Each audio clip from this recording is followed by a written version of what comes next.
Optimiser ton budget en 3 actions très rapides et pas simplement arrête d'aller au resto, réduis tes abonnements, etc.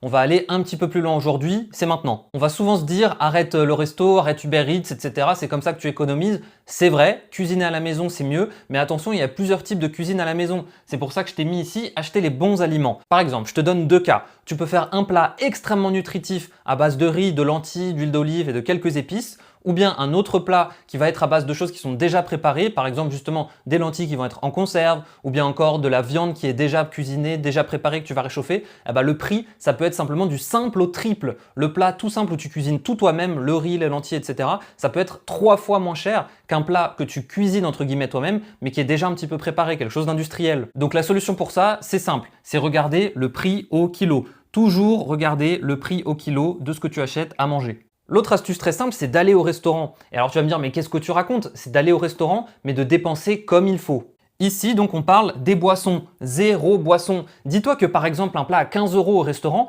parfois tu vas avoir une boisson, un cocktail, n'importe quoi, qui peut atteindre presque le prix d'un plat, 8, 9 €. Alors dis-moi ce que tu en penses. Si tu vas 2 fois au restaurant, que tu prends un plat et que tu te retiens de prendre une boisson, ça te permet d'aller au restaurant une fois de plus.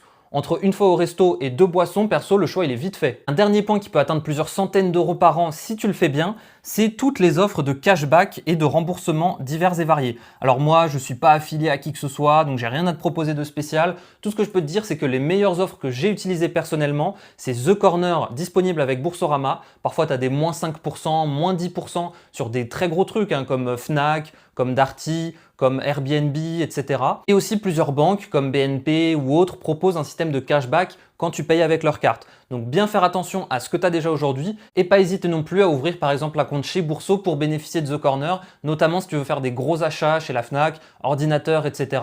5% sur un achat à 1000 €, ça te fait déjà 50 € d'économiser, c'est pas mal. Je te remercie pour ton attention, n'hésite pas à t'abonner et à regarder les autres vidéos que j'ai sur ma chaîne.